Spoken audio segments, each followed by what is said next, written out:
Alors Nathalie Gilabert, merci de nous avoir rejoints. Vous êtes en charge de monter, de produire ces dossiers éco-contribution pour pouvoir financer tous les projets dont on vient de parler.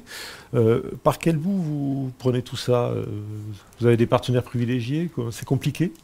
Alors, bon, on vient de voir quelques exemples là de l'engagement de la Fédération pour la biodiversité et en effet, ça a un coût, mine de rien, tant la mise à disposition du personnel pour des suivis, pour de l'ingénierie et aussi la réalisation de chantiers ou de projets de communication. Donc on a nos partenaires habituels, que sont le conseil départemental, le conseil régional et d'autres partenaires qui nous appuient pour mener à bien ces dossiers. Et comme l'a dit le président Jean-Pierre Sanson, cette année, depuis l'instauration de la loi chasse en 2019, on a la possibilité de mobiliser une enveloppe éco-contribution. Donc c'est un peu la grande nouveauté où on a un potentiel de financement mobilisable pour pouvoir réaliser sur le terrain ces actions en faveur de la biodiversité. Une convention nationale entre l'Office français de la biodiversité et la Fédération nationale des chasseurs qui instaure les modalités d'attribution de ces financements et les thématiques d'action qui sont éligibles. Ça veut dire qu'il y a des objectifs précis à respecter? L'objectif, c'est vraiment la biodiversité. Ça, c'est un mot très large, la biodiversité. On a 5 axes. Si je plante des coquelicots dans mon jardin, je fais de la biodiversité? Alors, il faudra bien l'argumenter. On a vraiment 5 axes à privilégier pour pouvoir mobiliser ces fonds. Le premier, c'est le renforcement de la mobilisation et de l'engagement des chasseurs pour la préservation de la biodiversité. Donc là, c'est de la pédagogie et de la pédagogie d'action. Complètement. C'est valoriser tout ce travail déjà réalisé par les chasseurs et même aller plus loin dans ces actions-là. Le deuxième axe, c'est la préservation des espaces protégés et la restauration de la trame écologique, la trame verte et bleue dont on entend beaucoup parler. Donc c'est pousser les chasseurs à se mobiliser pour contribuer à cette trame verte et bleue. On a aussi un axe sur la préservation des espèces chassables et protégées. Le développement des connaissances sur la faune et surtout l'objectif de la partager, cette connaissance. De nombreux suivis sont réalisés par les fédérations de chasseurs et l'objectif, c'est que toutes ces données, elles puissent être partagées et mises à disposition d'autres structures. Finalement, à travers ce projet d'éco-contribution, ça permet au monde de la chasse d'être complètement intégré à ce partenariat autour de la nature, autour de la biodiversité. Chacun ne travaille pas dans son coin, on partage les données, on partage ses analyses. Complètement. Une des ambitions de cette éco-contribution, c'est justement de développer les partenariats et de mobiliser l'ensemble des acteurs d'un territoire au travers de projets de territoire. Vous êtes sur combien de projets aujourd'hui? Dans le cadre de l'éco-contribution, on a actuellement 11 dossiers en cours. Est-ce que ça concerne, parce que tout à l'heure on a vu un film sur la caille des biens de montagne, est-ce que ça concerne tous les territoires ou est-ce qu'il y a des territoires privilégiés?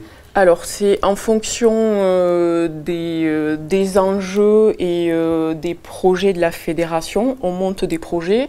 Donc là actuellement on a vu, on en a 11. On en a certains dans la zone en montagne, notamment sur la perdrix et la caille.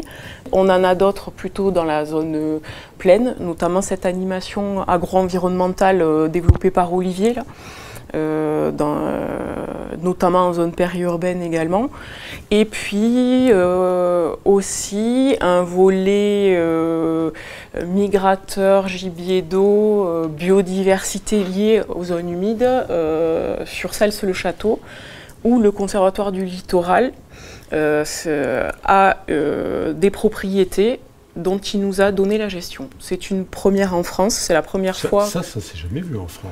Non, le Conservatoire du littoral travaille directement avec les chasseurs pour protéger le cordon littoral. C'est le résultat d'un historique assez conséquent où les chasseurs se sont beaucoup investis sur cette zone-là. Donc, quand le Conservatoire du littoral a fait l'acquisition de ce secteur, naturellement, il a proposé à la Fédération de chasse de prendre la gestion de la zone en partenariat avec le syndicat Rivage, qui est gestionnaire de l'étang, donc qui est spécialisé dans ce type de milieu. Là, vous parlez des sagnes d'eau poule, c'est ça? C'est ça. Il y a des travaux hydrauliques, je crois. Alors, c'est 167 hectares où il est prévu plusieurs types d'aménagements, notamment la réhabilitation du réseau hydraulique, le nettoyage des agouilles et la restauration de certains ouvrages de gestion du niveau d'eau. Également, la restauration des présalés. Donc, si ça s'appelle les sagnes d'eau poule et que c'est sur Sals, c'est parce que il y a très longtemps, il y a eu de l'élevage. Les éleveurs d'eau poule venaient mettre leurs troupeaux sur ces présalés. Mais depuis, l'activité a disparu. Donc l'objectif, c'est de réhabiliter ces présalés qui sont un habitat d'intérêt communautaire. Et ensuite, il y a aussi tout un volet surveillance des pollutions, concertation. Avec comme objectif, c'est un espace assez préservé. L'objectif, c'est de ne surtout pas augmenter la fréquentation, c'est de maintenir cet espace comme dans un certain équilibre. Exactement. Ce que vient de témoigner Nathalie sur ces partenariats qui se tissent, sur le terrain, vous sentez ce frémissement où les chasseurs sont de plus en plus concertés, écoutés?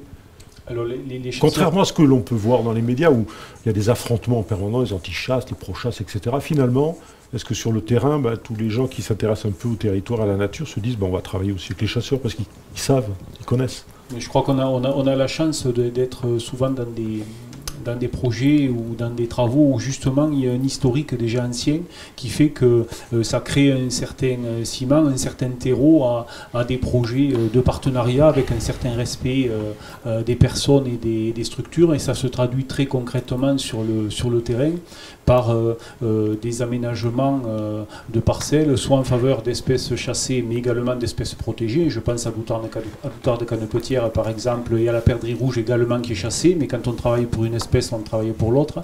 Ça peut être des espaces paysagers en zone périurbaine, ça peut être également des espaces plutôt destinés aux pollinisateurs, mais dans tous les cas, il y a une démarche commune, à l'exemple par exemple de Jardin des Blés que l'on a plusieurs fois déjà développé avec des mairies, des chasseurs et des étudiants sur cette approche donc complémentaire. Donc Cyril, vous avez vu, si vous avez besoin de matériel, de moyens pour mener à bien vos investigations en montagne, c'est grâce au dossier monté par Nathalie, enfin, c'est un travail... C'est l'objectif de l'éco-contribution, c'est d'arriver à aboutir à ces dossiers qui permettent de favoriser les espèces et les espaces. Complètement, je crois que dans tous les cas, c'est une manne financière qui nous permet de mettre en place aussi des projets qu'on n'aurait peut-être jamais mis en place. Ne serait-ce que aussi peut-être au travers de cette barrière liée au matériel ou autre. Hein. Et c'est une reconnaissance du travail réalisé par les chasseurs en matière de biodiversité.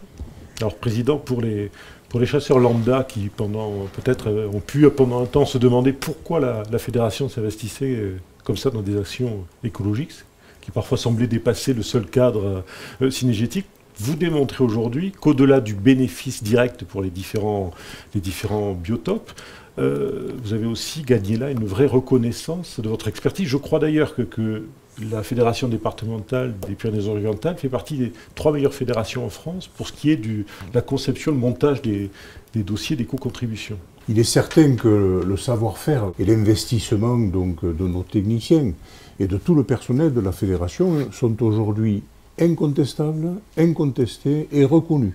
D'autant bien qu'on ne découpe pas la nature, tout est lié, hein, bien sûr. Ces actions sont en lien direct donc, avec l'évolution de nos territoires cynégétiques.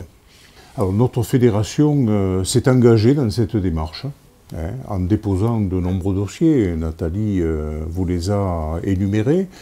Et le futur dossier aménagement s'intégrera d'ailleurs dans cette logique, sous couvert bien sûr d'un cahier des charges donc très rigoureux en ce qui concerne la gestion du petit gibier.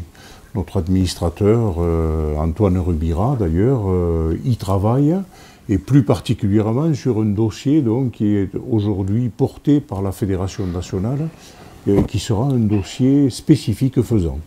D'abord, on n'avait jamais abordé ce sujet et personnellement, il me paraît effectivement intéressant. Je pense qu'il est adaptable à beaucoup de secteurs de notre département et il mérite qu'on s'y investisse.